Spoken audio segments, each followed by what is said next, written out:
Each year, Microsoft Research hosts hundreds of influential speakers from around the world, including leading scientists, renowned experts in technology, book authors, and leading academics, and makes videos of these lectures freely available.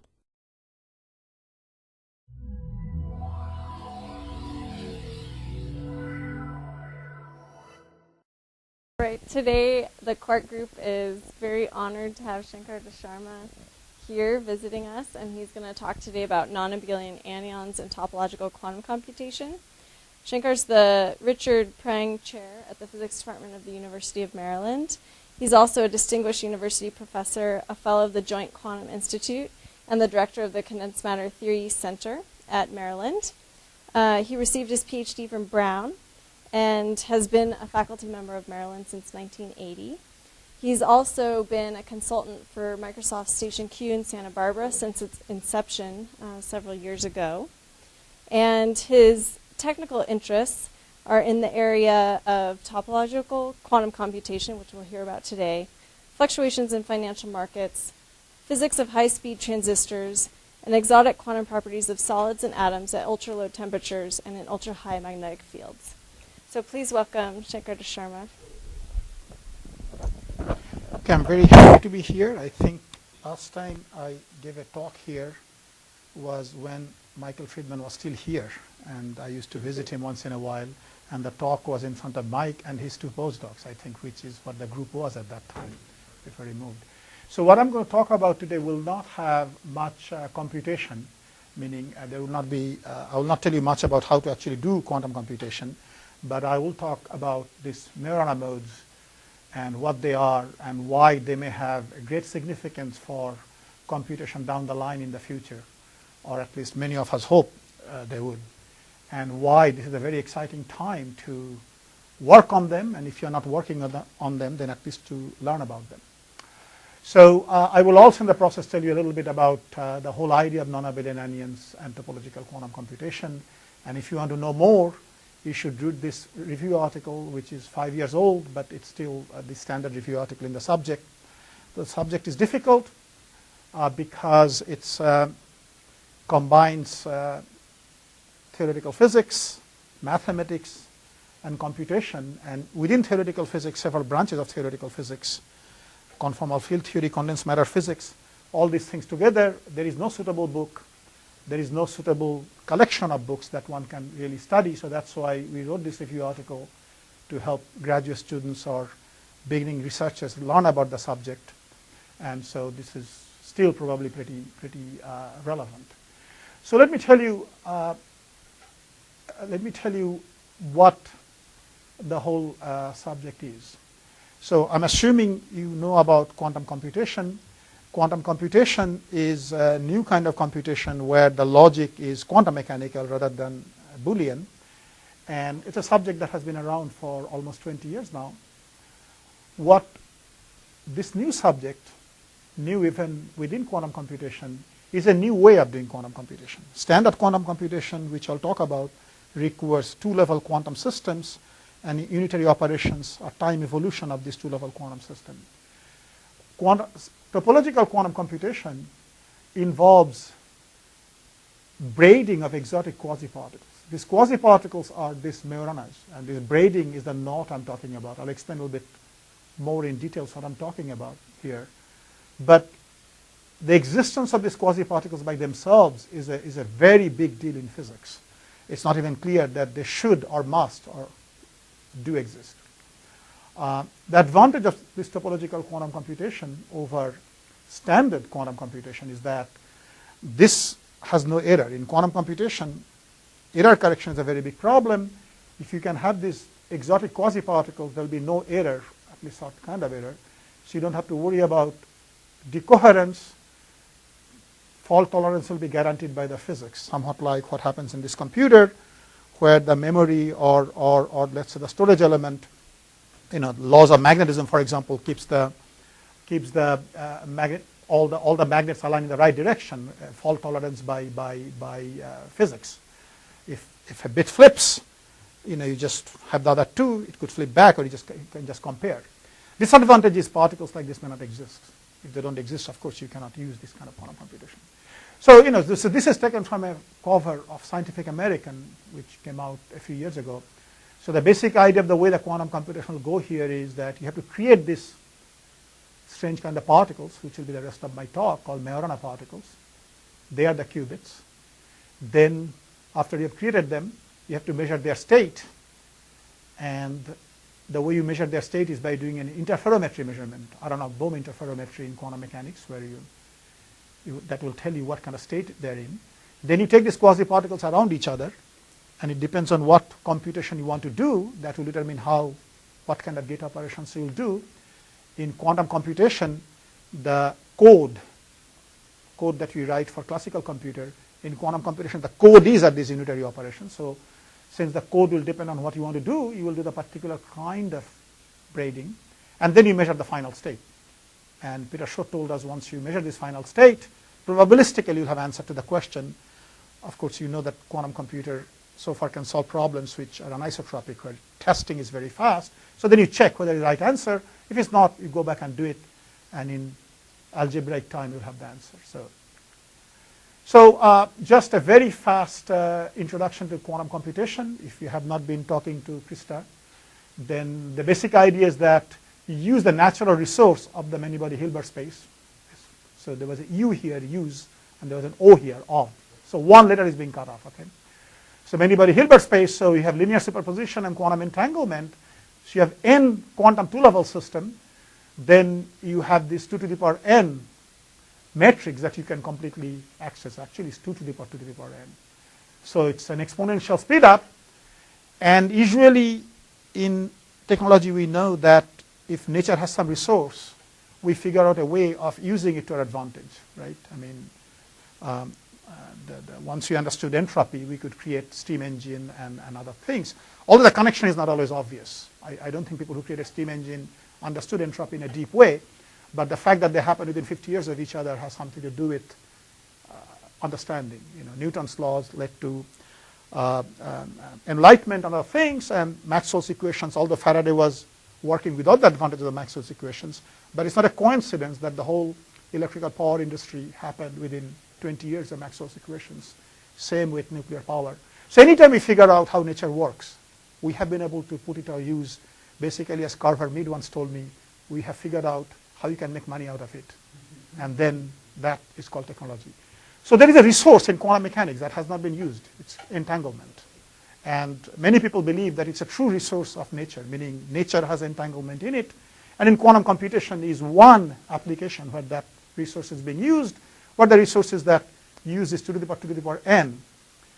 But quantum decoherence, a quantum state, doesn't stay for a very long time. So all of us, including myself, believe that you can never do quantum computation. We knew about this resource, and we knew Richard Feynman was talking about using this resource for doing great things. But we also thought, all of us, all practicing physicists, thought that Feynman has earned the right of saying crazy things because he has done great physics, and we paid no attention whatsoever. Popular press did, but we didn't, because we knew that quantum decoherence is continuous, and we knew basically how classical computer worked, and we thought, we all know that computation is impossible under Shave error correction. No computation is possible under Shave error correction, right? So we thought that we knew quantum error correction is impossible, because dephasing, a quantum state loses its phase memory continuously. And we knew all error correction is digital. And we said it can't be corrected. And so no, I'm telling you the truth. Everybody talks about how Feynman talked about it. No practicing physicists paid any attention to him for this reason. Because Feynman was not telling us how to do quantum error correction. He did not know. Okay. And then came these papers in mid-90s, early 90s, Peter Schott and others, which showed that quantum error correction is actually possible. Okay. So main paradigm in quantum computation is that you have a Hilbert space. So you have a bunch of bits. Classical bits are just 0, 1. Quantum bits up, down. That's a spin, up, down. But the main advantage is that when you have up, down, you are allowed something that is in between up, down. Linear combination of up, down, that's allowed. So that gives you enormous flexibility here. A quantum bit is not just up and down. It's not digital 0 and 1. Everything in between 0 and 1, linear superposition is completely allowed. And the way you then do it is that you start with an initial state which you know. You have to precisely know this initial state. And then you do a bunch of unitary operations on this state using some Hamiltonian. Okay? And what these operations are depend then on what problem you want to solve. That's quantum computer science. And after you have done that evolution, quantum mechanics tells us that you will get a unique state, which will be a linear combination of all possible states. And you measure the state. When you measure the state, quantum mechanics tells us you pick up one particular thing, and if you did everything right, that particular thing will be answer to the question you had probabilistically. So that means that if you don't get the right answer, you check, and the answer is not right, that you want to factor a number. No one here can factor a 1,000-digit odd number, but almost everybody here given some time can check if I give you two 500-digit numbers, if they multiply to that or not. So you check if the answer is correct. If it's not, go back, do it again. And Peter showed, and we now know, that this process can be very fast, much faster than factorizing an original number. So you measure the state and go do it. And so this is very well understood now. Textbook stuff, undergraduate classes exist, could be taught to smart high school students. Nothing in here. It's really just application of quantum mechanics. Somebody could have talked about it in principle in 1930. Okay? But the problem is that, and the thing is that there are many proposed physical architectures where you can do it. And basic common thing among all these architectures is that they all have some very well-defined two-level quantum system so that you can do this unitary gate operation. Very robust two-level quantum system that you can control from outside. And for a while, early in the days of quantum computation, anyone who could think of any two-level quantum system could publish a paper in the most prestigious journal in physics, Physical Review Letter. Those days are fortunately or unfortunately gone. And we had kind of, if I made this list, I had this list in 2002. It would take like 5 pages. Now this is basically the ones. And some of these people are not working on. Nobody, for example, believes that liquid state NMR, where the whole subject started, has any hope. But these are the ones that we are excited about because the solid state qubits, you can scale them up. So if you make one qubit, you can make millions. And there is enormous amount of work on these things supported by various agencies. But the problem, of course, that what I alluded to already, quantum states do not last forever. In fact, they last for a very short time. There's a difference between a laser, this laser pointer, and regular light. In laser pointer, everything is coherent. In that light, we also have photons, but photons have random relationship and is changing in time. Similarly, the states of electrons in this metal, they are all quantum mechanical electrons, but they are not coherent. So their phase is randomly changing all the time because they're interacting with phonons, they are hot, cosmic rays going through them, and this is happening, they're losing their phase memory continuously. So what basically happens is that, you have errors. These errors are this dephasing, and this is why none of us believed that quantum computation is possible, because we said, how are you going to correct for these errors? There's no way to correct for this dephasing. And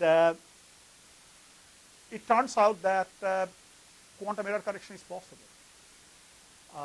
It's basically the classical error correction. I'm not going to give you a talk on quantum error correction. We just had a 1.5-hour talk on some particular way of doing that. Smart people have figured out at least theorems exist. Threshold theorems exist. That's the important thing. Okay. Once you have threshold theorems, once computer scientists have proven, quantum computer scientists, that quantum errors can be corrected, and provided error is some small amount, what that small amount is not precisely known. The number that's touted is 10⁻⁵, some number like that. Then you can correct it in fault-tolerant manner. You can even continuous errors can be connected. Let me just skip this slide.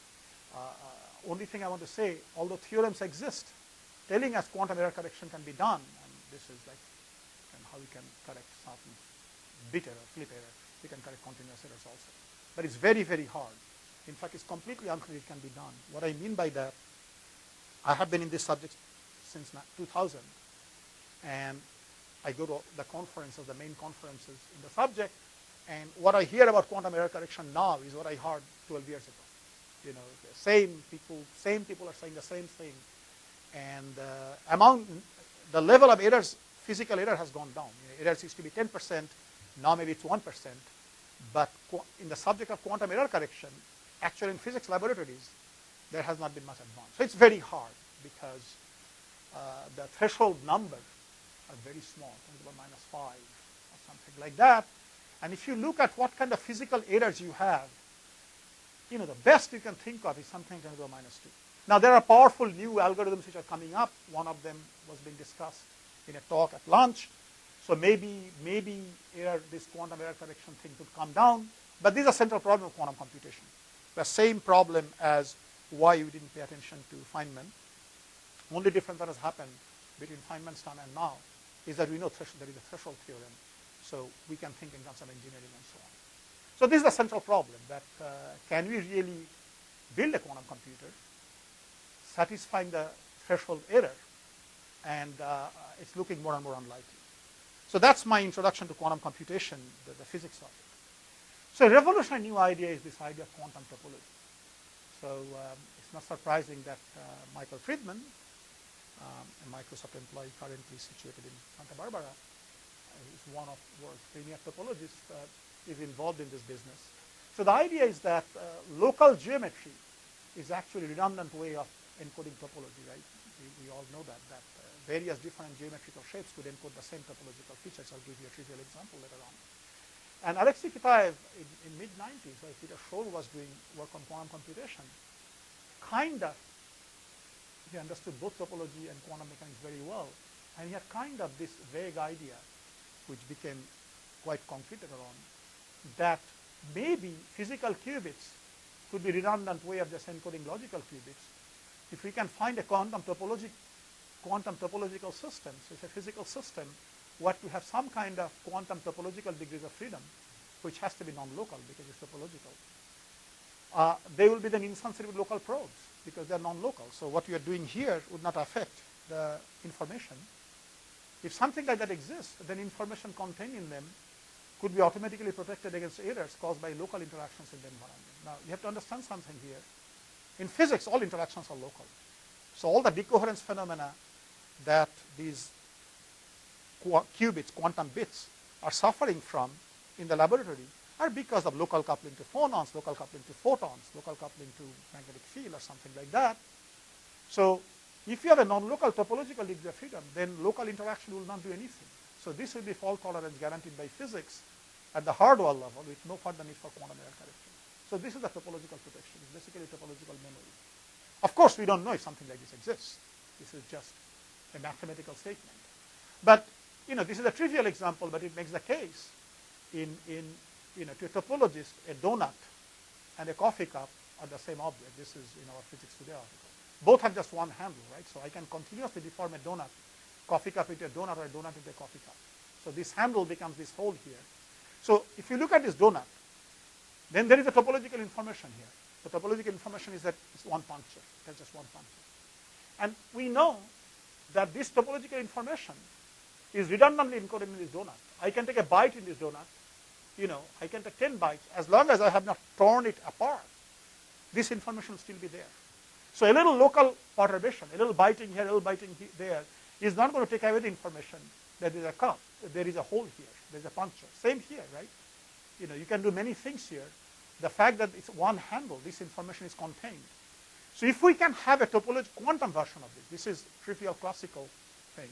If we can have a quantum donut where you encode the information in the fact that you have this quantum puncture, then that will have immunity to local perturbation. If you do very violent perturbations, will disappear. But weak local perturbation cannot do anything. Note that this puncture is, of course, a non-local fact. This puncture, locally, if you just look here, there is no hole. The hole is in the totality of the thing. Okay? So that's where the non-locality is coming from. And because it's non-local, it will be encoded. And it turns out there are systems which is what I talk about where we believe something like this could exist. So the key question now, with respect to quantum computation, we are at Microsoft, we need to think in terms of computation. If you have ordinary qubits, spin is just an example. This could be ion trap, this could be squid, some quantum two-level system. Sometimes this is called circuit-level quantum computation. Then the big question you have, and this is what this group that I'm visiting worries about, is quantum error correction possible? How small an amount of quantum error correction can you handle? How can you improve the quantum error correction threshold? Those are the important questions in quantum computer science if you're thinking about regular quantum computation, circuit-level quantum computation. And for 1.5 hours today earlier, we are discussing this question. This young man was giving a talk where something called surface code, which may reduce this error correction threshold from 10 to the minus 5, 10 to the minus 2, that will be a great advantage. So that's a big subject. But the other subject is, Can we forget about this completely? Just let's not worry about errors at all.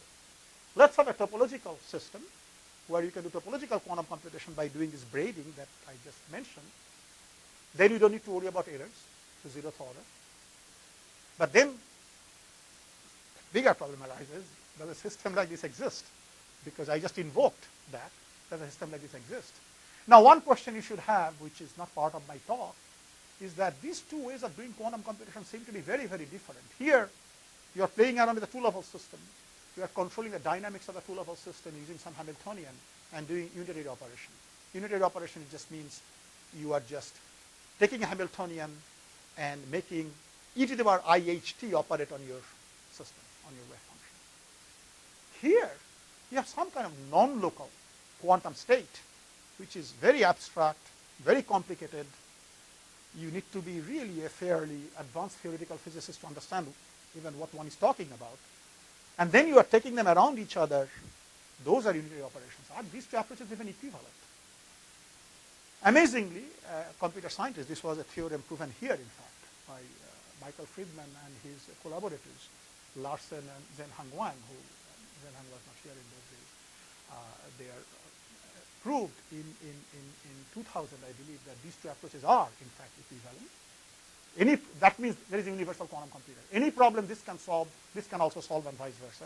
That's how you prove universality.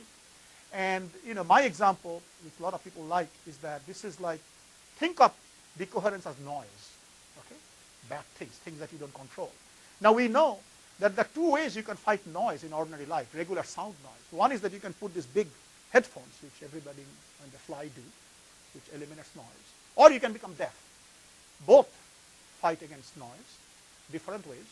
And quantum error correction is fighting noise through noise reduction headphones.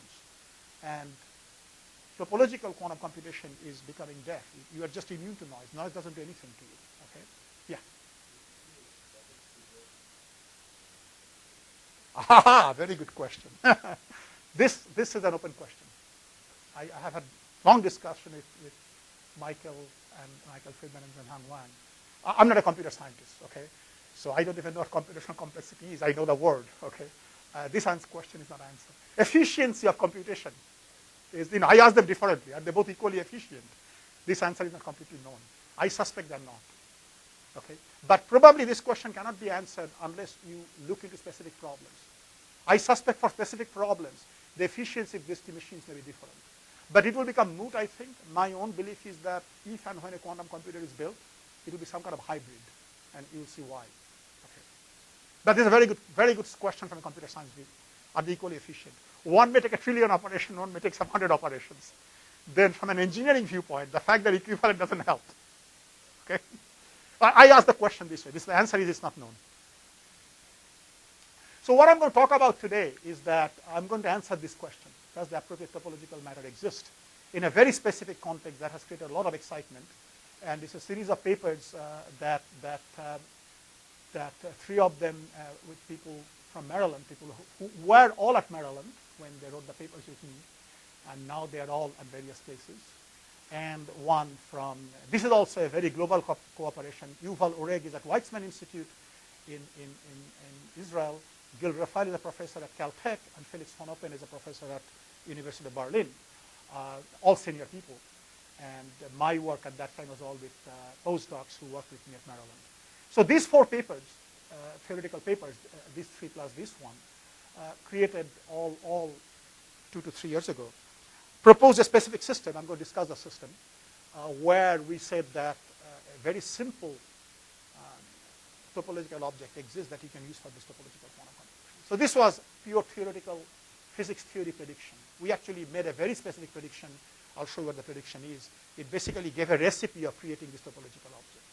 And usually, in theory, theoretical physics, predictions are very easy to make and impossible to verify. Basically, most predictions don't go anywhere in solid-state physics, because usually in particle physics, the subject is so refined now that all predictions are verified, because the standard model has very little flexibility, and you know all about Higgs particle, which was predicted 50 years ago to have been seen.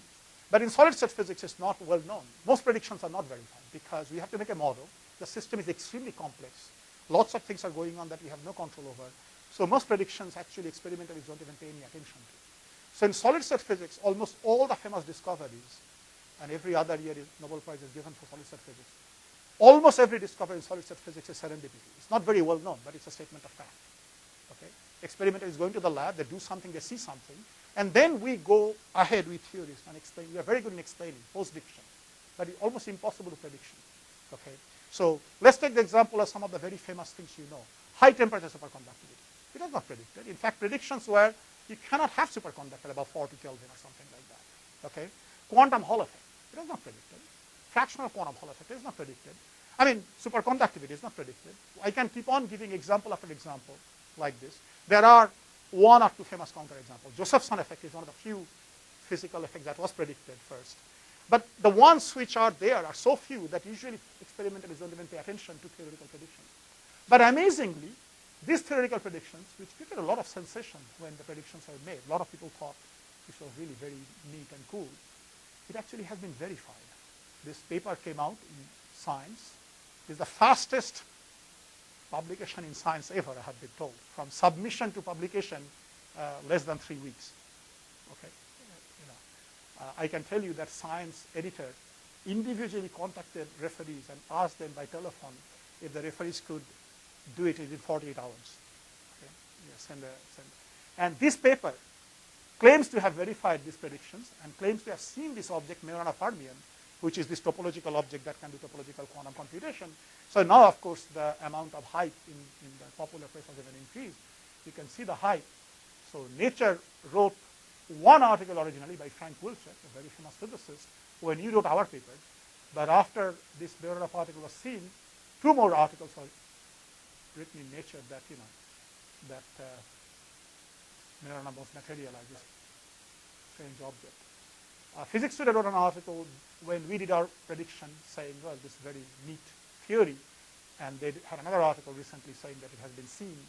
Science, so Big Boost to Quantum Computers had an article a year ago saying that these theories will probably lead to Majorana particles. And then after the discovery, so it has created quite a bit of interest in the community because of the connection to various things. So this is the discovery, by the way. I want to show you the discovery. It's very innocuous. You don't see Majorana here, do you? This is the Majorana particle. Okay? This thing that you see, this little bump here, which is not here, but this bump that develops and stays, never mind what the measurement is. I'll tell you what is being measurement. This is derivative of a current. So this is kind of a conductance, dIdV. And this is source drain voltage current. So think of a wire. Literally, it is a wire. It's a wire made of indium antimonide. It's a wire. And you have a tunneling current at the edge of this wire. And this tunneling current is being, you are measuring what is called transconductance. You're taking the derivative of this I with respect to the voltage, and you're then plotting it against the voltage. And the prediction was that if you do that, that at 0 voltage, and this is all in the gap of a superconductor. I'm going to explain these things in details. And in the gap of the superconductor, normally you don't expect anything. A superconductor, the popular definition of superconductor is something that carries current without any resistance. Resistance is 0. But the physics definition of superconductor is something which has a gap at the Fermi surface so that nothing can happen. So you don't expect anything in the gap of a superconductor. The gap of superconductor is just empty.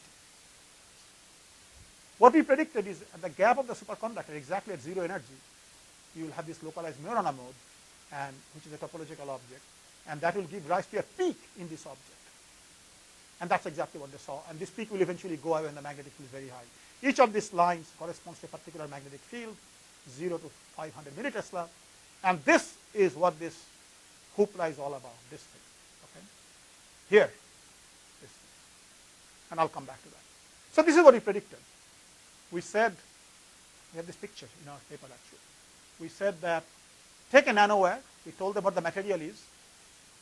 We told experimentalists use indium antimonide or indium arsenide. Do not use gallium arsenide or silicon. It's not going to work. Put the nanowire on a superconductor, aluminum or niobium, any superconductor. Apply a magnetic field along the wire. It's a really non-trivial prediction. Okay? It's not something you normally do. Normally, you don't mix magnetic field and superconductor. Apply the magnetic field along the wire, not perpendicular to the wire. If you apply perpendicular to the wire, it's not going to work. Along the wire. And then measure tunneling current. We said use an STM, but it doesn't have to be STM. Ideally, it's STM. If you can create a tunneling contact here, just measure the current here or here through a tunnel barrier. And if you do that, you're going to see a bump at 0 voltage. This is what he predicted.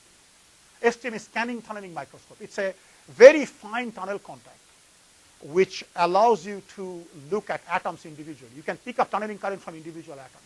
It's not the standard way in the industry to see individual atoms. Okay.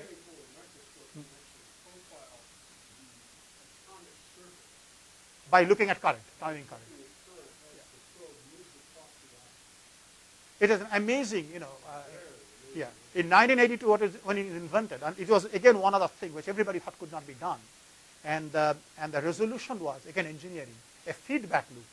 What this Binnig realized that if he could somehow keep the tunnel contact exactly the same distance from the surface, then he's always working on the same condition. He's just picking up the actual tunneling current. So how do you keep it exact same distance? Use the feedback.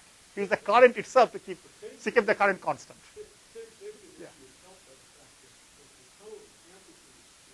Exponential. So you move a tiny bit, and you get a huge change. Correct. So you can keep it a very accurate distance. And so this is now absolutely standard. It's actually main use in an industry to look at surface what it looks like. So, but basic thing is that you have to measure current that's coming out of here. Okay, that's the main thing. And we predicted that then in DI/dV, this is from our paper. If you measure DI/dV as a function of V, you're going to see a bump at 0 energy. Okay, and the bump will be exactly at 0 energy for topological. Non-topological, it could still have bump because there could be dirt in it, but it will be in random places. Okay. We also predicted what the bump would be, but I'm going to come back to that. And amazingly, not only has this thing has been seen, there have been a couple of verifications of this experiment already. This is from Weitzman. Again, you see, this is indium arsenide, not indium antimonide. That's the other material we talked about. Again, you see the zero bias anomaly. This is an experiment from Lund. Again, zero bias anomaly, indium antimonide. So this Majorana particle, which is this bump, this zero energy peak, I'll explain to you why it has an Italian name. So this Majorana particle, the particle that is giving you this bump is because of a particle, because of something physical there, a physical object there, like an electron or a proton, like photon, something very specific, which I'll explain to you what it is. It is actually a rather interesting object. It's as close to nothing as you can have in life. Okay? It has zero charge. It's neutral. It has zero energy. It happens at zero energy. It has no mass. It's a mid-gap quasi-particle excitation in a 2D or 1D topological superconductor. It is its own antiparticle. Now, a lot is written about the fact it's its own antiparticle. Now, something being its own antiparticle is trivial if it's a boson. All bosons are their own antiparticle. A photon is its own antiparticle. But for fermions, we don't have examples. Electron has positron. Proton has antiproton. Neutron has antineutron.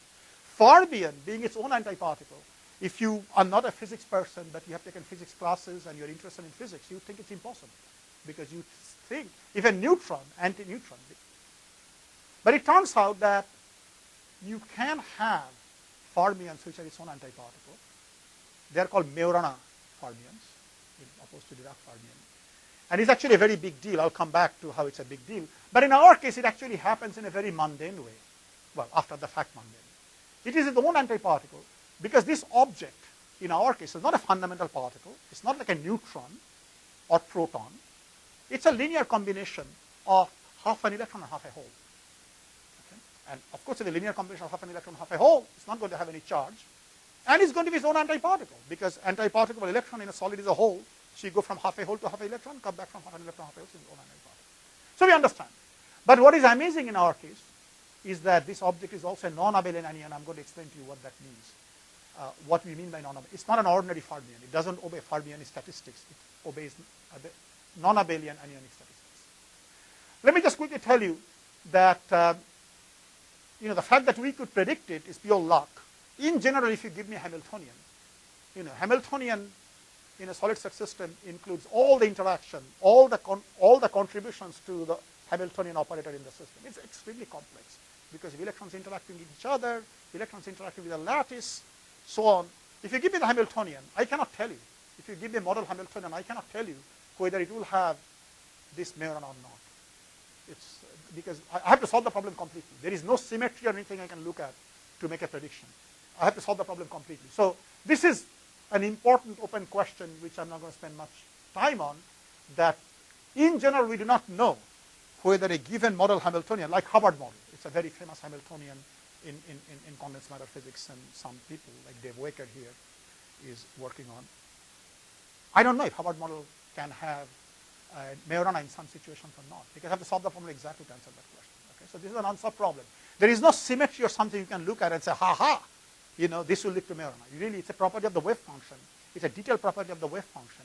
I mean, we're not smart enough. Someday I'm sure we'll figure it out. It's a topological property of the wave function. And just by looking at the Hamiltonian, we do not know how to do that. Some aspects are known using conformal field theory, but we do not know which system would obey particular conformal field theories to say anything. So, but there are various proposed topological architectures where Majoranas exist, and you may say, if you do not know, how is that possible? Well, one thing we figured out. If you have a topological superconductor, that will have Majorana. Okay, this we figured out, yes. That I'll explain. That's the rest of the talk. Okay, this was just the introduction. Yeah, that's it. Of course, that's the. So you'll see, and ask me it again if I was not clear how. Okay. So I just told you that I do not know. If you give a Hamiltonian, I do not know whether you'll have topological phase, topological particle or not. So how is it that there is a whole list of systems that people have talked about? Optical lattice, Alexei Kitaev's paper, cold atoms. I have several papers saying there should be this Majorana there, suitable magnetic lattices, superconductor sandwiches, which is our structure, P plus IP superconductor, fractional quantum Hall state. How is it that all these systems, which physically are completely different from each other, how is it that people predict there should be Majoranas there? That's because one thing we figured out. A lot of people contributed to this figuring out. If you somehow have an object called topological superconductor, and I'll explain to you what a topological superconductor is in 10 seconds. If you have a topological superconductor, we know that will have a Majorana. This we figured out. What is a topological superconductor? This sounds like a topology, So a system is a topological superconductor if it has Majorana. It's not a topology. A topological superconductor is nothing other than a P-wave superconductor with spinless particles. So you know of thousands of examples of superconductors: aluminum, niobium, lead, mercury. You cool them at some temperature, they become superconductor. Those are all S-wave superconductor. What I mean by that, as you know, a wave function of a system has orbital symmetry and spin symmetry. So orbital part, because you have angular momentum is a good quantum number, can be classified by various angular momentum, orbital angular momentum quantum number. And the total wave function has to be antisymmetric because you have fermions. So if the orbital part is symmetric, the spin part has to be antisymmetric. Now almost all the superconductors Cooper pairs, which are the fundamental objects of superconductivity, is a spin up electron and a spin down electron, because that's what normal metals have. So that means the spin part is antisymmetric, spin up and spin down. Okay? So that means the orbital part has to be symmetric. And what is the simplest symmetric state? S-wave. L is equal to 0, total angular momentum 0. So almost all the superconductors we know are S-wave superconductors. Until high temperature superconductivity, we only knew of one material where you could have other kind of superconductivity. That's helium-3, a very exotic material which could have other kind of superconductivity. High temperature superconductors are also singlet, meaning spin up and spin down. But it turns out instead of being S, those are D-wave superconductors. L is equal to 2, which is also, it's a symmetric part. Orbital part is symmetric, but it's D. P is in between. P is odd angular momentum, which means the spin part has to be symmetric. So if you have spinless electron, what does spinless mean? Spinless means spin polarized. All the spins are the same. Suppose you have a system where all the spins are the same, all the spins up. Now Cooper pair must involve pairing of two spin-up electrons. Somehow, how, never mind how, that I'm not talking about. Suppose you have that, both spin up, then now the spatial part can be, has to be P or F, something like that. This system we knew was topological, that if you have a spinless superconductor, it's called chiral P of superconductor in 2 dimensions. So it turns out, it's amazing, all of these systems, although they're physically very different, they all map into a P plus IP superconductor. They're all a chiral P of superconductor. I'm of course not going to explain to you the details. Each of them in the end. So it was done by reverse engineering. All the proposals that you see, the proposals start by talking about a system that looks very different from a superconductor. Then a long paper is written showing how it's actually the same as a chiral P of superconductor. So all of them is PUF superconductor. And if you have that, you can do topological quantum computation. Let me just skip this since I'm not going to talk about topological quantum computation. I'm going to rather answer the question. So the way you will do quantum computation here is that this example uses fractional quantum Hall effect. That will be exactly the same with the Majorana in superconductor, that you first create these Majoranas. Okay, so Majoranas form at defects. Okay, so in the wire, they form at the end of the wire. So end of the wire is a defect. If you have a two-dimensional system, you apply a magnetic field. So you have a vortex there. Vortex core is the defect. So you have the Majoranas. So you look at the Majoranas. Then what you do is that, so never mind everything else here. This animation is made, it's an old animation before this work of ours. This is with respect to quantum Hall effect where the excitement originally was. So you have the Majoranas. So these are these indium antimonide wires, 4 of them. Okay? And then you just take them around each other. How is a good engineering question that I want to discuss now. When you take them around each other, then what happens is that they may fuse. And they may fuse and they may produce something new. This is the Aronoff-Bohm interference. And if that happens, all you have to do is just read this out. Once you read this out, that's the answer. If the answer is not correct, then go back and do it again. So the basic idea is very simple. You're braiding, reading it out. If what you're reading out solves your problem, then you're done. If it doesn't solve your problem, go back and braid again. Let me skip them. So create particles, braid, measure. That's the physics. And computation that is initialize, apply operators, output. I'm going to skip those things. Now, many of the questions that should come up in your mind will be answered now. So the way Majorana now comes why these things are called Majorana. So Ettore Majorana was a very, very deep and smart theoretical physicist in Italy in 1937. He was also something that is very, very rare in physics, in fact, unheard of in physics. He is a very romantic figure because he managed to disappear at a very young age, vanished. Okay. So in 1937, he wrote a very famous paper, which is what led to this name Majorana fermion. He asked a very simple question. Apparently, like other geniuses like Ramanujan, Majorana didn't like complex numbers. Ramanujan didn't like complex numbers. Ramanujan did everything using just real numbers. And some of those things, nobody knows how he did that because all the theorems are proven. You certainly need complex numbers. So Majorana apparently didn't like complex numbers either. So he asked a very simple question. Dirac equation, which of course has a famous I in it. He asked, is there a version of Dirac equation which doesn't have any I in it? And the answer is yes. He came up with a very simple, you just take linear combination, the real version of Dirac equation. It only involves real numbers. And then he found immediately, since it's real, complex conjugation gives you the same thing, right? I mean, the way you get antiparticle from a particle is complex conjugation, electron, positron. So complex conjugation of a real number will give you the same number. So he immediately concluded that if nature is described by this equation, look, writing down an equation and what nature obeys are two completely different things, right? I mean, there is no logical reason why Newton's equation is second derivative. Okay? There is no logical reason. It could have been the fourth derivative. Fact is, well, that's what nature obeys, So he wrote down, and the question was that, does nature obey it? So he immediately said, if nature obeys it, there should be, so these are the operators, The operator gamma and gamma dagger are the same. Gamma creates an electron or quasi-electron, and gamma dagger creates a quasi-hole, anti-electron, if they're equal, okay? So he said, if my equation is obeyed by nature, then there should be electrically neutral particles, which are its own antiparticles. And he speculated, neutrino has just been hypothesized by Pauli. And he speculated neutrino, this thing that has not been seen yet, may be this object. Majorana was considered sufficiently brilliant that although he had this idea, he did not write the paper. He had very high standards, and he did not like writing anything. He actually predicted proton also. He understood the Dirac equation immediately leads to protons, but he did not write it up. Okay, and probably missed his Nobel Prize in the process. This is what history says. So he did not write it up. Enrico Fermi, who, as you know, is one of the greatest physicists of the last 100 years, acted as Majorana's secretary, wrote the paper up, and submitted it to journals. This is a verified fact. It's on the Wikipedia, but it's apparently also true. I asked Enrico Rossi, who went to Ettore, who was a postdoc with me, and who went to Ettore Majorana High School in Italy, in Turin. He said, yes, it's true, that Fermi thought so highly of Majorana that Fermi wrote the article, submitted to Paul. And by the time this paper came out, Majorana has vanished, completely vanished. And we should read the Wikipedia article. It's quite interesting. He totally vanished. Yeah, there are three. Right, there are three. Right, yeah. Yeah, there are three speculations. Yeah. No, there are three speculations. One is that he basically, fell overboard, didn't know how to swim, and died. Okay. The other is he became a monk and is one of those white, cliffside monasteries where no one can go. So you don't know, he's there.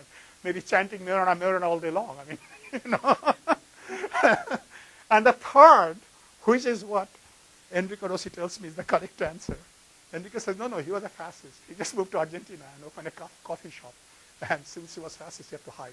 I don't know which of these three is the true story, but he vanished. So that's the romantic figure. So people have been talking about this Majorana for a very long time. And let me tell you, almost all particle physicists believe neutrinos are indeed Majorana fermions. They're not Dirac fermions. Neutrinos are their own antiparticles. This has enormous implication for dark matter, because it turns out if neutrinos are Dirac Majorana fermion, then they must have a little mass, a little. And then that could resolve the dark matter problem, because there are many, many, many neutrinos. So there is a very famous experiment going on called double beta decay. Neutrino, the neutrinoless double beta decay. Normally in beta decay, you have, an electron, positron, neutrino, antineutrino. But if neutrinos are Majorana fermion, then neutrino and antineutrino are the same. So there's a rare possibility of some double beta decay for these two being the same, not to show up at all. So this neutrinoless double beta decay, which is going on in Italy, will prove if neutrinos are Majoranas or not. And that's a very important experiment. Our subject will be unaffected. In our subject, actually, that experiment is still going on. It has not ended. Our subject is Majorana actually is an emergent Majorana, very different from what Majorana was talking about. Other than the fact that the particle is own antiparticle, there is nothing common. Our subject, in some sense, is richer. We are not talking about just a particle. We are talking about realization of the operator itself. Okay? And what you get, for example, if neutrino turns out to be a Majorana particle, it will still be a fermion. It's not going to become some strange object. It's still a fermion. It obeys fermionic statistics. But in our subject, Majorana is an emergent object. So our subject, what happens? Solid state physics. Interacting many-body system, the Majorana operator, an unusual superposition of an electron and hole itself may be realizable. If you realize this superposition, it turns out this object is non-local. And this object must be non-abelian, because half an electron and half an hole. So that means that Majoranas exist in condensed matter system. Then they are not only their own antiparticle, that's the simple part of it. They are also non-abelian, because they are this non-local topological object, which somehow, if you have to describe them in ordinary English language, you have to say they are a combination of half an electron, half a hole. Now, half an electron, half an hole, they don't exist in nature. They can only emerge at low energy. Okay? So it's in some sense much richer. Okay? So how do we call Majorana Absolutely. Absolutely. Yes. It has Majorana antiparticle behavior, but anyonic. Absolutely. There are purists in the subject who vehemently oppose the idea of calling it Majorana fermion. They think it's very misleading. They should be called Majorana anyon or Majorana quasiparticle or Majorana mode. And you notice in my title, I call it Majorana mode. I don't call it Majorana fermion. But terminology takes its own character. So it is, and it has created a lot of confusion. If you look at all these articles that came out after the Delft experiment, seeing Majorana mode, many of these articles say this will solve dark matter problem. That's completely false. There's nothing to dark matter problem. This is a completely different object. Okay, this is a realization of Majorana operator in nature, much more than Majorana particle. Okay, this is a non-abelian object. It has zero energy. But that tells you. I looked at it. 90% of the articles. Actually, it's quite interesting. You should all go and put Majorana. You'll see. All these articles have three things in common. They say A, that it is connected with dark matter. It will solve the dark matter problem. B, they say that Leo Kohn-Haven may win a Nobel Prize because of this, but say nothing about the theorists who predicted it. And C, this is very big news for Microsoft. Several of the articles, because Leo's paper shows Microsoft support. Anyway, so let me tell you quickly, I think this is important for students. So you all know, you learned very early that in quantum physics, you can have only two kinds of objects, bosons and fermions. So it's very simple. Why? Because if you have a particle, two particles, you need at least two particles to define a statistic. So bosons, so let's say R1 and R2, if you exchange twice, you get back the identity always. So there are two possibilities. So it could be plus or minus, because square of that has to be 1.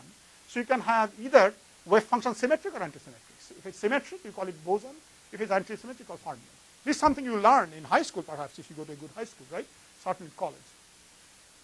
So identical particles in quantum physics must have one of these two properties.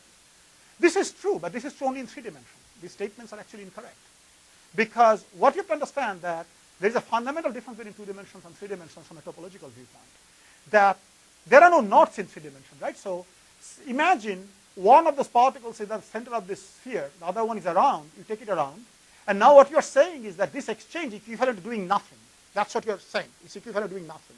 That's how you get the statistics. But that's true in 3 dimensions because you can take this loop and you can make it arbitrarily small by sliding it out and it vanishes eventually. So that means taking it around completely is equivalent to doing nothing. That's not true in 2 dimensions. 2 dimension knots are non-trivial. So if you have something here and I take it around it, I cannot make it arbitrarily small. If I do it arbitrarily small, it goes to the singularity. So in some sense, if a topologist paid attention to quantum statistics, then already in late 20s, that topology would have said, look, no, fermions and bosons are just 2 possibilities. They are just in higher dimension, the permutation group is the group. But if you go to 2 dimension, the group is Bray group. It's not, and Bray group is much richer than permutation group. And then the representations are not just fermions and bosons. You can have other particles. So we understood yeah. Right. So what you're saying is that so I'm not talking about pure 2 dimension because the world here is 3-dimensional. Okay, the world is 3-dimensional. That we know. Okay, so that's a very important thing. That's why I think people did not think about it. Correct. Yes. Yeah. This is the particle is moving into dimension. That's the only thing. Okay. So this is why people didn't think about it in 20s and 30s because they did not know of anything where the electron is constrained to move just in 2 dimensions. Now it's dime a dozen, right? This computer has 10 billion of them called MOSFET, but the electrons are moving just in 2 dimensions. Okay? So this thing was actually discovered in 1979 by 2 Norwegian mathematical physicists who pointed out that this can be taught in undergraduate physics. I actually teach it, that 2 dimensions is much richer. And you can have, and the example is very simple. In 2 + 1 dimension, you can have these branes. 2 exchanges don't have to be identical because you can take them around and come back. And this history is different. Whether you go like this or like this, you can go 2 different ways. And this history is there. This is a real thing. If you think in Feynman path integral, this is a real thing. And all they have interchanged, these 2 are different. And so this is, Frank Wilczek gave it a name called anyon. So in 2 + 1 dimension, 2 exchanges not necessarily equivalent identity. It can be, but they don't have to be. In 3 + 1 dimension, 2 exchanges always identity. So it's the physics Bray group versus permutation group. And basically, there cannot be any knot in 3 + 1 dimension than in 2 + 1 dimension. It turns out this is not the end of the story. You can have something even more complicated. If this exchange, okay, it could be this exchange is carried by a matrix, that the wave function has a matrix associated with it. If the wave function has a matrix associated with it, suppose this ground state for some reason is degenerate. You have 2 states. Then the representative wave function is a column matrix. Then you take them around each other. These matrices could commute or they may not commute. This is a non-abelian version of anyon. So this is called a non-abelian anyon. This would be an abelian anyon where you just pick up a phase. Okay, nothing other than that. But if you have this matrix in addition, the ground state has some degeneracy, then this was discovered in late 80s, 89. There is an additional complication that these objects will be not only anyons, they will be non-abelian. Now let me emphasize, this is what mathematics allows. Nothing says these objects must exist in nature. Mathematics says these objects are allowed to exist in nature. It may very well be that nature has only fermions and bosons, because fermions and bosons are also allowed in 2 dimensions. Okay? So this started this subject, that these objects exist. So Majorana is such an anyon. Majorana is just one example. It's actually the simplest example of this kind of anyon. You can have much higher dimensional representation where the anyons will be very complicated. Anyway, let me just skip this. The main thing I'm trying to say is that, let me just skip this. This is not important for what I want to talk about. So the first example where this sort of topological object was thought to exist is an example in fractional quantum Hall state. It is a famous 5-hop fractional quantum Hall state. It was known, due to work coming from string theory, in fact, it was known that the wave function describing this 5-hop fractional quantum Hall state is the same as a spinless PUF superconductor. And I told you spinless PUF superconductor we had a Majorana. So this state, which was already seen in 1987, people believed that this has 5-hop, this has Majorana. And how does it work? So in quantum Hall effect, what you do, you apply a strong magnetic field to a two-dimensional system. And when you apply a strong magnetic field to a two-dimensional system, you sometimes at particular values of magnetic field to density, you find these plateaus. And it so happens that 5-half happens when you have exactly 2 flux per electron, 2 flux quantum per electron in this MOSFET, 2 flux quantum per electron. So one way of thinking about it is that you can think of this as an electron which captures 2 fluxes and then moving in zero field. That's equivalent system. And this, if those objects, they're called composite fermions. So think of an electron moving with 2 flux tubes. They're composite fermions. Suppose those objects now go superconducting. They pair. They form Cooper pair, and they form a ground state. That ground state has to be P wave because it's in a strong magnetic field, so the spins are all aligned. And this was the origin. So this is object, and they are forming a bound state, and this bound state will be Majorana fermion because it's a pure superconductor. Actually, you may not know. Mike, Chetan, and I have a patent on this doing quantum computation using Majorana fermion in the context of fractional quantum Hall effect, but this is in the context of everything. So we actually showed how to do the gate operation. This was applied in 2005. How to do the gate operations to create this. All right, so fractional quantum Hall is the first example that we talked about. Chiral PF superconductor I told you. Then Fu and Ken had a beautiful idea, which is topological insulator and something called SF superconductor. And then that led us to say spin orbit coupled semiconductors. All of them have Majorana. And as I told you, all of them are basically the same system. All of them are spinless PF superconductor. Okay? So this is what we're talking about. So now comes partial answer to your question. We are trying to create the simplest chiral PF superconductor in which people can do experiments.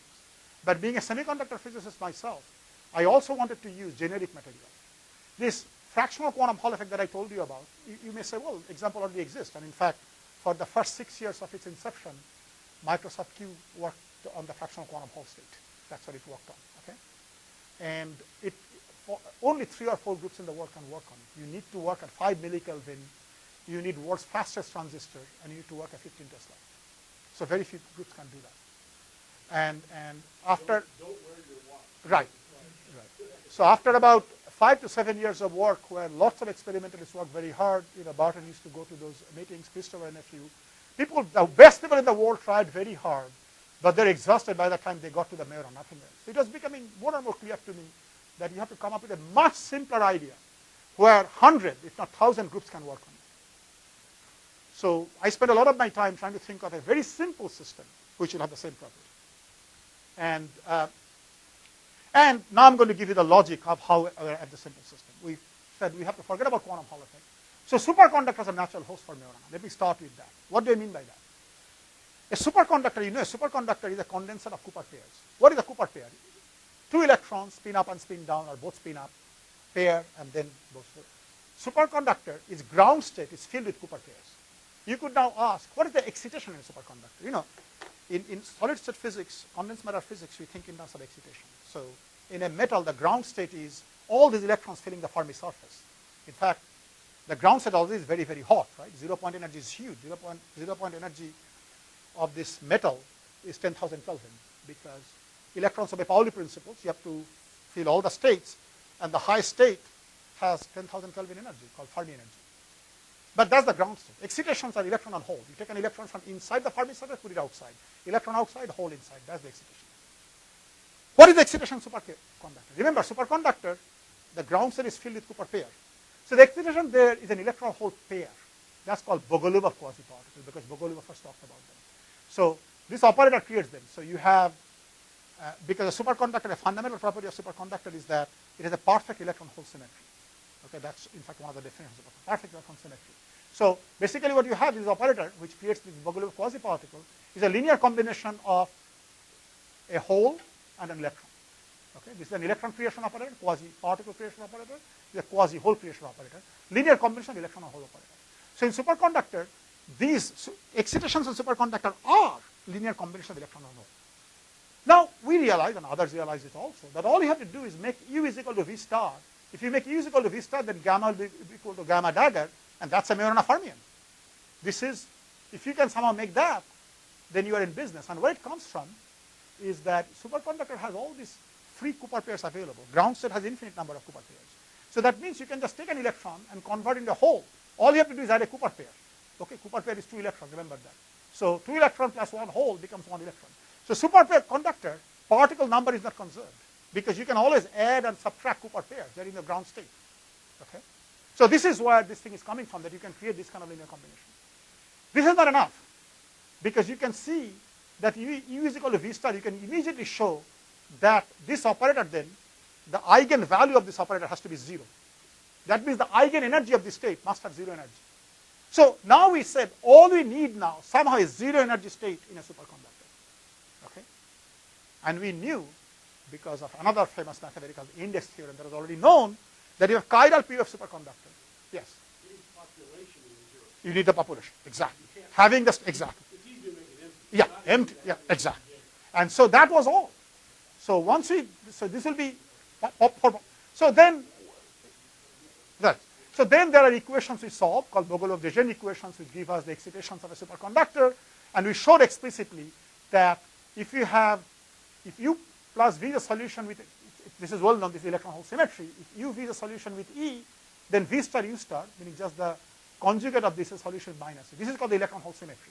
So if you have state plus E, you must have a state with minus E. This is an exact symmetry. Now what would happen if you have a solution with E is equal to 0? Well, then the reverse state would also have 0 energy. That means the 0 energy state must be its own antiparticle because these two operators become the same. So you need to just find this state. Now you can see why this thing is topological. Almost everything that I want to say is in this slide. Why is this topological? Suppose you have this 0 energy state occupied and you perturb it. When you perturb it, it goes away. How is it going to go away? It's going to go away by creating electron hole excitations. But this thing is neither electron nor hole. It cannot create electron hole excitation. You have an exact electron hole symmetry. So this thing cannot go into this thing, this discrete states by itself. Only it can go by massive rearrangement of these states, very massive rearrangement. And that massive rearrangement is not going to happen if you just apply a little perturbation. That massive rearrangement has to involve a perturbation which is stronger than the gap of the superconductor. So that means this 0 energy state is going to be robust by an energy which is the size of the gap. And that's something we now know. So we actually explicitly solved the equations and showed that if something like that exists, then the vortex core, you'll have Majorana. Let me just forget about the, oh, I should tell you one thing now. That's very important. So this Majorana, I told you this is an electron hole, half electron, half hole. That means this Majorana can never occur by itself, obviously, because in real piece of solid, you don't have half electron or half hole. It must always occur in pairs. That comes out of our theory also. You notice there are 2 0 energy states here. One is this, one is that. Both must occur. Electron symmetry, there's 0 energy. Now, one important thing is that these two states better be very far from each other. If they're close, then this everything goes away. Because if they're close, then what happens is some simple quantum mechanics that you did as undergraduate comes in. They see each other, so then there is tunneling. And what happens when you have tunneling between two states? You get symmetric and antisymmetric states. And so energy doesn't remain at 0, it splits. The splitting is exponential in the distance. So if they're far apart, then you have good 0 energy state, they're close by. So this is an very important constraint. But in any case, we then realize that what we need is somehow to create this 0 energy state and populate it in a semiconductor. And we came up with this idea. I'll explain to you the idea. And this is the paper that started this part of the subject. We called it generating platform because I had this hope now many groups will start working on it, which happened. About 100 groups in the world are working on this thing. We said that what you need to do, we're thinking about a 2-dimensional system originally, take a superconductor, put something that is a semiconductor, has something, some spin-orbit coupling, and then somehow create spin splitting. So the new idea here is that spin-orbit coupling plus spin splitting can convert ordinary non-topological superconductivity into topological pure superconductivity at high enough spin splitting. So the idea is this, that remember you need spinless. So electrons in ordinary system just is this parabola. There is something natural in all, everywhere. This is called spin-orbit coupling. Spin and orbital motion are not decoupled. They couple together. And because of that coupling, if this coupling is strong enough, then systems, and indium antimonide, indium arsenide are systems like that, then there will be spin-orbit coupling induced splitting. So the spin-up parabola and spin-down parabola will be separated in k-space. So this is good. This has been experimentally observed. And then there is hybridization here, so the energy will look like this. When this is moving to the right, this is moving to the left. And you realized if we apply magnetic field now and create a spin splitting here, then over here and over here there will be a pairing which will be exactly the p-wave pairing that is needed. This is called lifting of fermion doubling. It has a big name. And for us, this geometry clearly told us that interplay of spin-orbit coupling and Zeeman splitting would happen. We knew that indium antimonide and indium arsenide have a very strong spin-orbit coupling, so it was very easy for us to predict the system. Basically, this is the texture. This is the Majorana particle exactly where you expect it. And let me just show you the actual prediction. There is some mathematics here. I think this slide already exists. This is taken from Roman. So let me just show you the actual system that we predicted. We said, take an indium arsenide nanowire. These slides are all from before the experiment. Apply a magnetic field along the x direction, put it on a superconductor, and we told them if the magnetic field is large enough, and we wrote down the condition, what that large enough means, then you'll have Majorana localized here and here. So if the wire is very long, then you'll see Majorana at the end. And the condition was, did we write down the condition here? And it amazingly, our paper was followed within a month by a paper by Oreg et al. Making the same prediction. And so you can do it. What is the condition? So the condition is that the spin splitting, this is the spin splitting between the two spin up and down level due to the magnetic field, has to be larger than this quantity, where mu is the Fermi energy or chemical potential that you control just by gate voltage from outside, and delta 0 is the superconducting gap. When Vx is larger than square root of mu square plus delta 0 square, we told the experimental silsila Majorana. We did numerical work. Let me skip some of these details because time is running out. But let me just show you just the numerical results of what we said the experimentalists will see. We said if you do that, this is what you're going to say. See, put indium antimonide or indium arsenide or aluminum dioxide or some other metal. Then when your magnetic field is large enough so that your spin splitting is larger than this quantity, all of which you can control, this is the superconducting gap, this is the chemical potential, you're going to see this zero energy state. This is direct numerical work. We took the system and just did direct numerical diagonalization. And if your magnetic field is smaller than this, so that you are in the non-topological phase, then of course you have a well-defined superconducting gap. So this is a superconducting gap. Nothing happens in the gap. Lots of states above the gap. But here you have a superconductor, a very strange superconductor, with this zero energy state occupied by this electron hole pair. This is the prediction. And we actually showed what they would see, some kind of current they would see. There is another picture. We showed that this is actually what the differential conductance dIdV as a function of bias voltage would look like for various magnetic field. Here is the Majorana. And as I already showed you, experiment. Oh, by the way, experimentalists already some years before that had seen superconductivity in indium antimonide nanowire. They did not apply magnetic indium arsenide nanowire. They did not apply magnetic field, did not look for Majorana because there was no reason to. So we said that, look, this is already done. All they have to do now, go back, apply magnetic field along this wire, and measure current here. Well, so we drew some pictures, told them, look, this is what you need to do. Here is indium arsenide, indium antimonide nanowire. You put it on a superconductor. Okay, this green thing is a superconductor. Put a tunneling contact and just measure current applying a voltage here. And we told them when the magnetic field is larger, this Vz is the same as what we called Vx before. When it's larger than square root plus mu square, you're going to see Majorana. So that group of Leo Cohnhaven obeyed exactly what we said. This is an actual picture. There is an indium antimonide nanowire. Nanowire means it's a wire width is about 200 angstrom. Here is a superconductor, niobium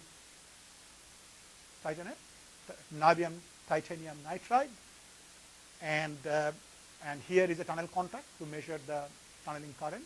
They apply magnetic field along here. There are some gates to control the chemical potential. Chemical potential is nothing other than the density of electrons here. And then they showed that there is superconductivity here. Here's a superconducting gap. And this is a zero field. So this system, this wire, has become superconducting. They're measuring current in this wire. And they see a nice gap. It's a soft gap, but nice superconducting gap at zero. Our prediction was, let me remind you the prediction. Prediction was now increased magnetic field and a zero energy peak will come in.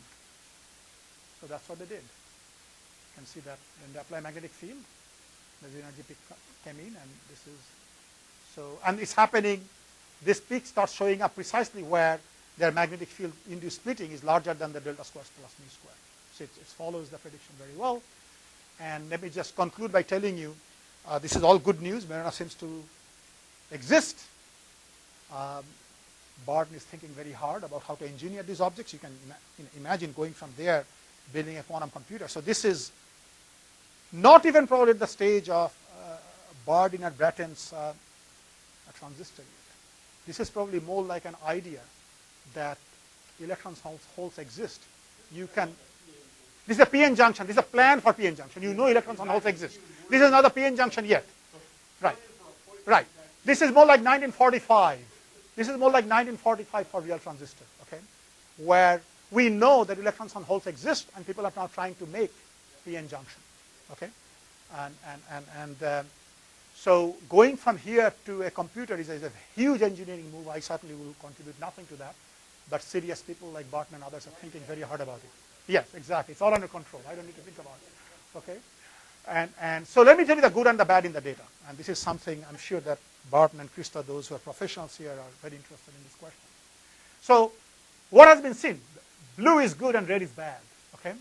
So observation of a zero bias conductance peak, ZBCP. In physics, we love acronyms. So I'm sure in computer science, you'll have acronyms too. ZBCP, zero bias conductance peak.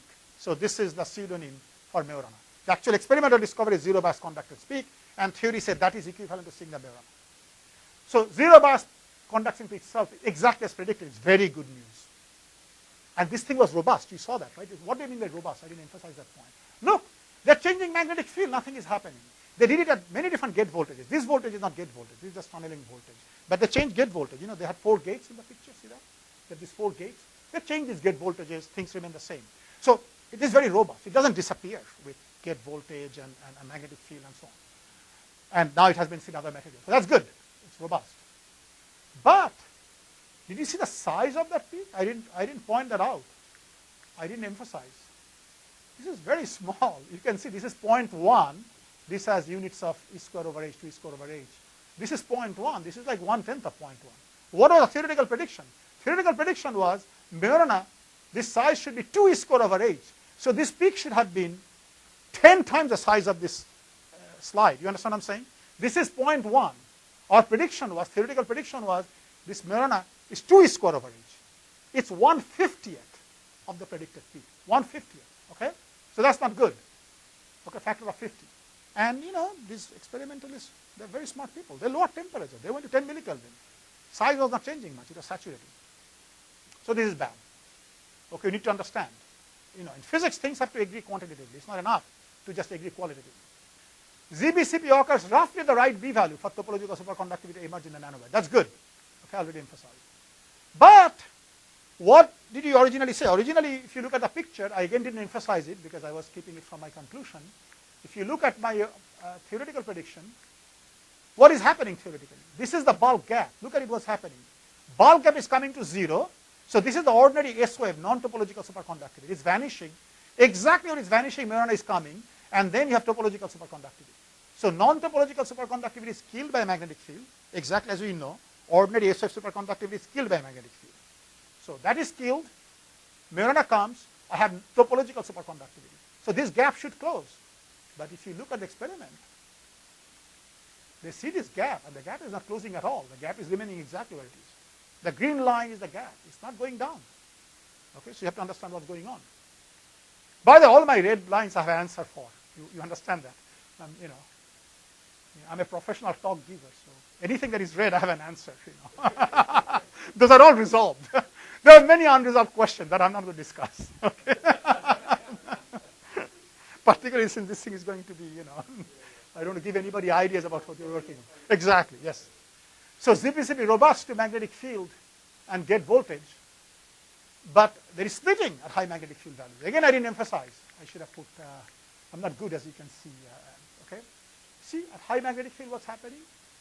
It was supposed to be robust always, but high magnetic field splitting into 2. You see that? I marked it for you. Split. What is going on? That is not in the theory. Let's go back to the theory. It just keeps on going. You know, this thing, if I take it, it just keeps on going forever. Okay? So where is the splitting coming from? Okay? So this is not good. There are other questions. These are just some of the questions. These are very important questions. Okay, I am now exhausted, and I'm sure you're even more exhausted. So I'm just going to tell you all these questions you have answered. These are papers that are in the archive you can read. I'm not going to give you the detailed answer unless you ask me in the question session. All of these have been answered in 2 papers, one with a student and JSAO, and this is the gap closing. We actually did an improved theory where the gap doesn't close. And these are details that one has to take into account. So the gap doesn't have to close always, or at least an experiment doesn't have to close always. So the thing is that let me just tell you that this is just the beginning. Much more is needed. Okay. The ZBCB observation at best satisfies the necessary condition for Majorana. This doesn't prove it's non-abelian or anything. It just shows that a zero energy state is occupied. Okay. So the necessary condition would require the sufficient condition. I mean, not necessary. This is necessary condition. The sufficient condition require an interference experiment, because you have to see that this thing is an anyon. That we have to do this Aronoff-Bohm experiment. Okay. So that's going to be much harder, and there are predictions. You have to do fractional Josephson effect. These are very doable experiments, but they have not been done yet. You have to do interferometry. Again, there are very specific suggestions. Then topological quantum computation. The ZBCB needs to be studied quantitatively. Now theorists have to really do hard work, very hard numerical work, using realistic modeling to show that everything works out. We have done some of this. Much more is needed. Dependence on temperature, wire length, disorder, tunnel barrier, all these things need to be understood. Details of experimental setup need to be considered. The current model is rather simple. We want to really use realistic model. Extensive verification is needed of the measurement. Other groups must see. Because zero bias peak is quite common in superconductors. You have dark, you see zero bias peak. They are not robust. So you have to make sure that nature is not playing fools with us. So you should see them in 2D structure also, not just 1D structure, and so on. Other materials. There are many other questions. But all of those, now there is sufficient motivation to tackle those hard questions because the group has seen it. And, basically a paper is coming out almost every day making some claims on it, and I think this will go on for a while. And it's a very exciting subject, and I think that we're going to get to the bottom of it, and maybe we can build a topological quantum computer one day. Thank you.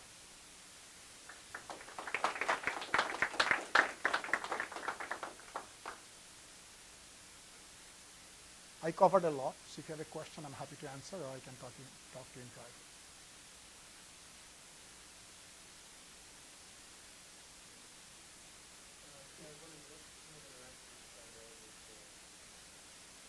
So in this picture, the Majoranas are completely non-interacting. In fact, this whole theory I told you, amazingly, is a one-particle theory. That's why we can produce so many predictions. So the only interaction physics here is the production of the original SOS superconductivity for which you need interaction. Everything else after that is a non-interacting theory. It's one-particle theory in just solving solid derivatives. Pretty amazing. So you can treat them just as non-interacting point objects. They have a wave function which theory can calculate. In fact, yeah. So I know what you're asking, but I just want to make sure since I have pictures. Oh, here. So for example, this is an explicit calculation, and this yellow line here is actually the Majorana itself. It's at the edge. It's the Majorana wave function, one-particle wave function. So you can do all the calculations because of one-particle theory. So that's the answer to what I showed you so far.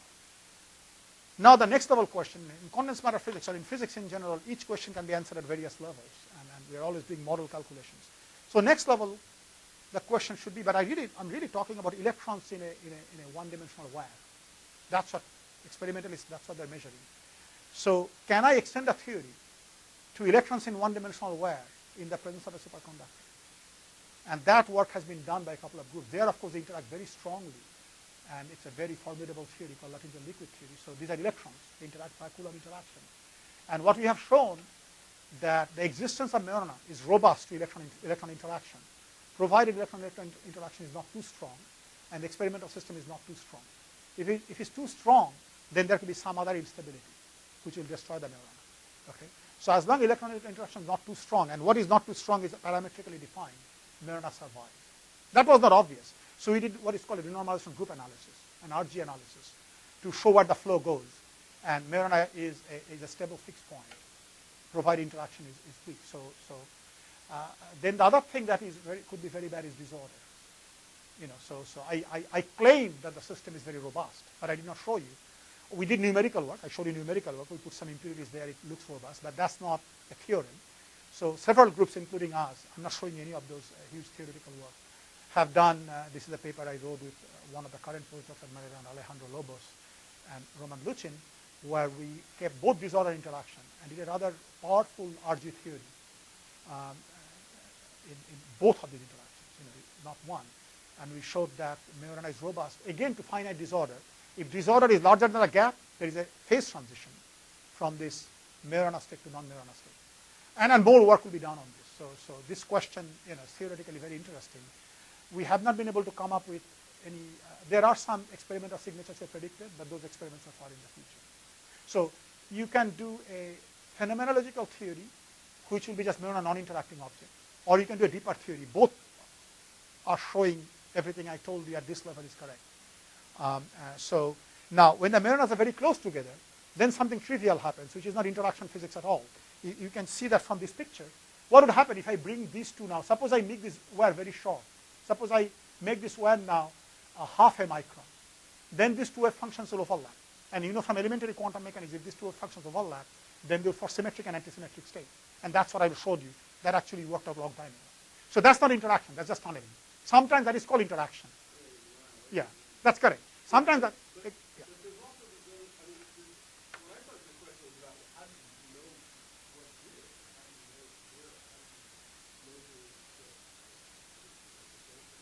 I may have misunderstood your question. No, okay. I give a theoretical answer. What Barn is asking is a much, much harder thing, which I have not addressed here at all. That, for example, how do you measure? How do you do braiding and all these things? Because in physics, you can only measure electrons. So to measure, you have to bring them together and destroy them and get electrons. There are many, many papers on it. And I don't think that this can be discussed in a very simple way. A lot of people are thinking about it. It's a whole subject. Yes.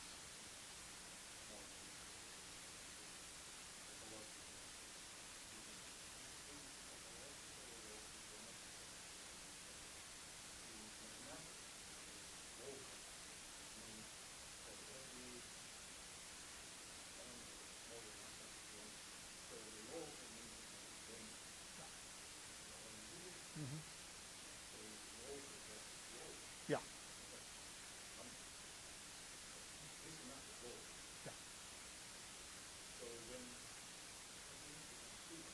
Yeah.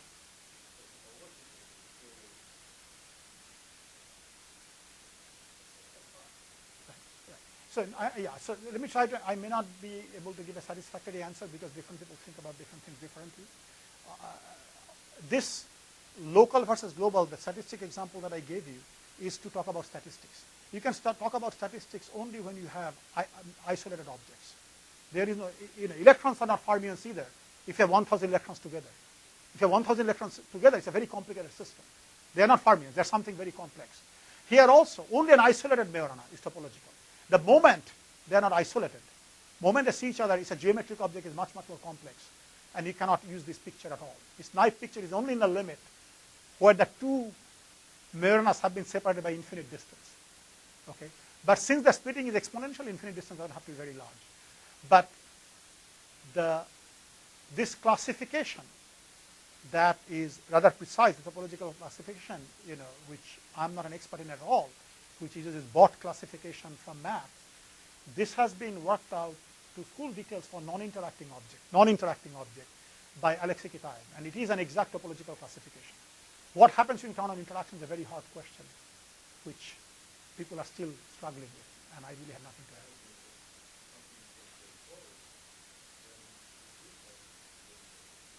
That's absolutely correct. This is decoherent. I completely agree with you. This will be a severe engineering problem that people like Bart will have to resolve. It's absolutely correct what you're saying. This will do topological quantum computation only when you keep these objects very far from each other. And whether you can or not, all the times, during the whole gate operation. And in fact, what could kill you completely, this is a different talk I give, which is entirely on this. What could kill you completely? There could be some Majoranas localized that you don't know of. There may be local defects, Majorana sitting there. So you take one Majorana around another, and you have taken enormous care to make sure that these two are very far from each other. but there may be another Majorana sitting somewhere. Then you have done a different computation. Okay, so you are absolutely correct. So this whole picture I gave you, everything I told you is in the limit of isolated Majoranas. In real life, whether it would work or not, or how to make it work. Absolutely. Yeah.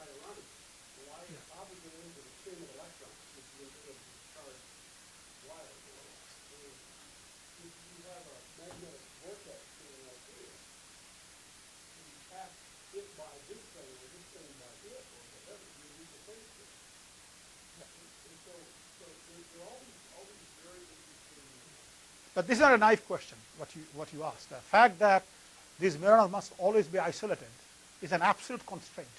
Otherwise, all I think I told you, non-abelian, all these things become. You had a question? No. Okay, all right.